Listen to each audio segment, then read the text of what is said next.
En préparant cette vidéo, je me suis rendu compte d'une chose. Toutes les photos que j'étais en train d'extraire de ma séance et que je préférais étaient celles où j'étais de côté ou de dos. Et donc ça m'a fait prendre conscience que je suis un peu toujours la même personne même si j'ai évolué. C'est-à-dire que j'aime particulièrement être dans l'ombre. Parce qu'au final, c'est là où je me sens le mieux. Mais en même temps, n'est-ce pas une façon de fuir? Et surtout, je me rends compte que si je veux continuer à vraiment avancer, je dois tout simplement faire l'inverse. Ne pas revenir vers l'ombre, mais au contraire, me mettre en lumière. Nous allons parler aujourd'hui de paradoxe, d'inconfort, et aussi du fait qu'il faut bien comprendre que quand on veut atteindre vraiment quelque chose de significatif, on ne peut pas rester dans un confort absolu et on doit accepter une part d'inconfort sur le chemin. Malgré le fait que je sois là, en train de faire des vidéos devant vous, je n'aime pas l'exposition. Je n'aime pas me mettre en avant. J'ai un rapport à la discrétion très passionnel. À la base, je suis un timide maladif.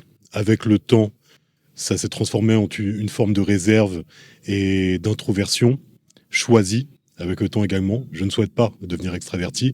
Je ne me retrouve pas dans ce genre de profil. J'aime le calme, j'aime l'introspection, j'aime ce que peu de gens aiment, mais ça me convient très très bien. Mais bien entendu, la problématique avec tout ça, c'est que parfois, on fait des choix de vie qui nous emmènent dans une direction et tout ne peut pas aller dans le sens de ce que l'on aime. C'est un fantasme en fait de vouloir atteindre des résultats significatifs en ne faisant que des choses agréables pour nous. Mais donc tout cela fait qu'il y a une forme de contradiction dans tout ce que je fais à l'heure actuelle parce que pour avancer professionnellement parlant dans ce que je suis en train d'entreprendre en tant que coach et avec les réseaux, je suis obligé de me mettre en avant. Et parfois on peut se demander mais dans le fond ai-je fait le bon choix?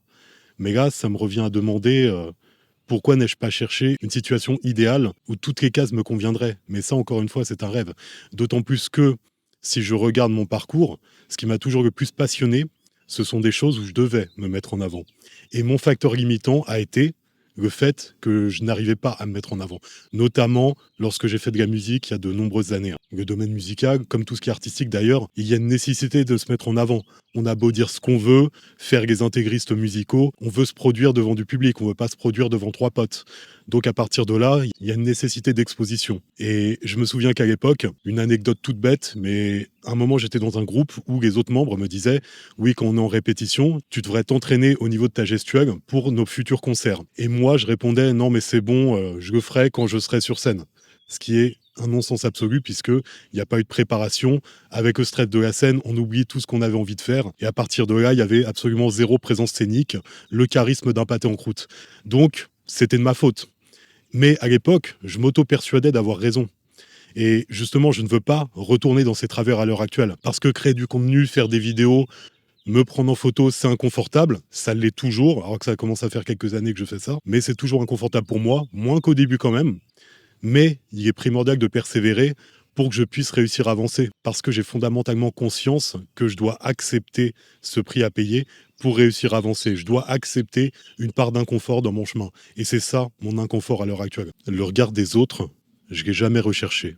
Je sais qu'il y en a qui saignent des oreilles quand ils entendent ce genre de propos, parce que en général, ils ne vivent qu'à travers le regard des autres. Pour ma part, j'ai très vite compris que ça ne m'apportait rien. Je me sentais pas mieux intérieurement quand j'étais validé extérieurement. Sauf que là, on parle d'autre chose.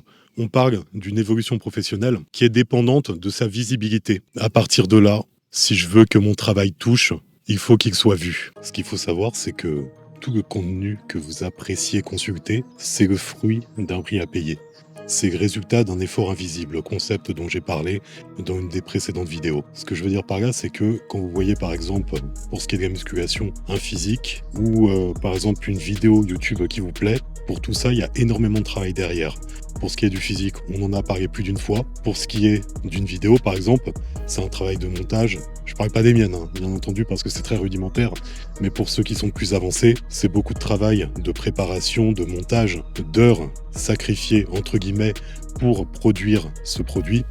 Et pareil, si on veut voir large, si on veut revenir dans le domaine de la musique que j'évoquais tout à l'heure, ce sont des heures et des heures de répétition, de travail créatif, de contradiction entre chaque élément du groupe pour réussir à trouver une direction qui plaise à tout le monde. Dans tous les cas, il y a beaucoup d'investissement derrière. Même si on aime diminuer le mérite des gens, c'est une tendance très contemporaine. On aime dire que pour lui ça a été plus facile, que c'était plus rapide, il a eu de la chance. Toutes les excuses de déresponsabilisation qu'on a l'habitude d'entendre, dans tous les cas, c'est beaucoup plus de travail que ce que l'on imagine. Et après, on en vient systématiquement à fantasmer sur les réussites comme ça, sorties de nulle part. Et encore, le sorti de nulle part, il est relatif. Souvent, on pense que c'est sorti de nulle part. On ne se rend pas compte de l'effort invisible qu'il y a eu pendant des années et des années derrière. Mais donc, tout ça pour dire que il y a eu énormément de choses inconfortables à faire pour en arriver là. Ce qui me permet de faire un parallèle avec ce que je peux vivre, dans le sens où pour moi l'inconfort, c'est pas les entraînements, c'est pas la diète, c'est pas les sacrifices, encore une fois avec des guillemets, de vie sociale, c'est pas tout le temps investi. Pour moi, l'inconfort, c'est ça. C'est parler devant vous, c'est faire des photos, faire des vidéos, tout ce qui me met en avant. C'est mon facteur limitant. Tout le reste, pour moi, tout va bien. Même là, je rentre en période de sèche, j'ai aucune appréhension. Manger moins, manger tout le temps la même chose, aucun problème. Par contre, faire des vidéos, c'est toujours un problème. Mais je dois l'accepter. Et ce qu'il faut bien se dire, c'est que ce que j'évoque maintenant comme étant quelque chose de confortable, c'est-à-dire les entraînements, la diète, tout ce qui est relié à la musculation, c'était inconfortable au début également. Pendant 10 ans, même facilement, c'était inconfortable. Mais mon pourquoi était tellement fort que je me posais pas la question et je le faisais, je le répétais. Et là, faut que j'accepte la même chose. Oui, c'est inconfortable pour moi de faire ce genre de choses. Pour l'instant, j'y prends très peu goût. C'est moins une contrainte qu'au début, mais ça en est toujours une.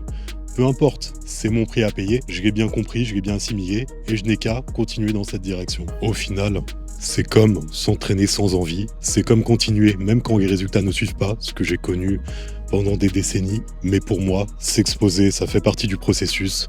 C'est inconfortable, certes, mais nécessaire. Maintenant, que retenir de tout ça? Parce que c'est bien beau, toute cette théorie, mais qu'est-ce qu'on pourrait retenir comme clé à appliquer après dans notre vie? Déjà, comprendre que c'est dans l'inconfort que l'on grandit. Oui, c'est un petit peu à contre-courant de toute cette vague de bienveillance qu'il y a eu ces dernières années, en contre-réaction aux vagues où il fallait se forcer à 100%. Comme d'habitude, en fait, il y a un manque de nuances dans chaque école. Mais c'est un des fondements de l'évolution personnelle de comprendre que c'est dans la difficulté que l'on grandit.